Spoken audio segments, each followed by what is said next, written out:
എന്നായിരുന്നു ഈ സംഭവം? എങ്ങനെയായിരുന്നു ഈ സംഭവം നടന്നത്? അപ്പം ചൊവ്വാഴ്ചയായിരുന്നു. നമ്മളിങ്ങനെ നടന്നു പോയി, ഞാനും എൻ്റെ കൂട്ടുകാരൻ അഭിഷേകും കൂടെ ഇങ്ങനെ നടന്നു പോയപ്പോൾ നമ്മുടെ ഇങ്ങനെ തടഞ്ഞു നിർത്തിയിട്ട് അടിക്കുമായിരുന്നു. ആ അടിയുടെ ഇടയ്ക്ക് അഭിഷേക് അങ്ങ് പ്രിൻസിപ്പൽ ഓഫീസിൽ ഓടി കയറി.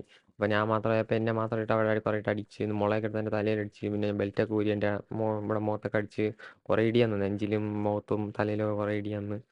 അത് കഴിഞ്ഞിട്ട് എന്നെ യൂണിറ്റ് റൂമിൽ കൊണ്ടുപോയി. വാല്യുവാണ് യൂണിറ്റ് റൂമിൽ കൊണ്ടുപോയി. യൂണിറ്റ് റൂമിൽ കൊണ്ടുപോയിട്ട് എസ്എഫ്ഐയുടെ യൂണിറ്റ് റൂമിൽ. സഫയുടെ യൂണിറ്റ് റൂമിൽ കൊണ്ടുപോയി. സഫയുടെ യൂണിറ്റ് റൂമിൽ കൊണ്ടുപോയിട്ട് അവിടെ ഇട്ട് മുട്ടുകുത്തി നിൽക്കാൻ പറഞ്ഞു. മുട്ടുകുത്തി നിന്നില്ലെങ്കിൽ മുട്ടുകാൽ തല്ലി ഒടിക്കുമെന്ന് പറഞ്ഞു. മറ്റേ ക്രിക്കറ്റിൻ്റെ സ്റ്റമ്പ് എടുത്ത് കയ്യിലുണ്ടായിരുന്നു. അത് കഴിഞ്ഞിട്ട് എൻ്റെ വെള്ളം ചോദിച്ച്, വെള്ളം കുറേ പ്രാവശ്യം ചോദിച്ചിട്ട് തന്നില്ലായിരുന്നു.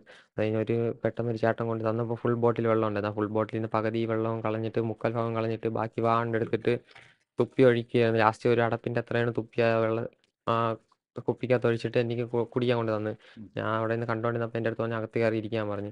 അത് കഴിഞ്ഞിട്ട് ഞാൻ അകത്ത് കയറി ഇരുന്നപ്പോഴാണ് കൊണ്ട് തന്നത്. അത് കഴിഞ്ഞിട്ട് എൻ്റെ അടുത്ത് പറഞ്ഞ് അത് കുടിച്ചില്ലെങ്കിൽ തലയടിച്ച് പൊട്ടിക്കുമെന്ന് പറഞ്ഞു. അങ്ങനെ ഞാൻ അത് കുടിച്ച്.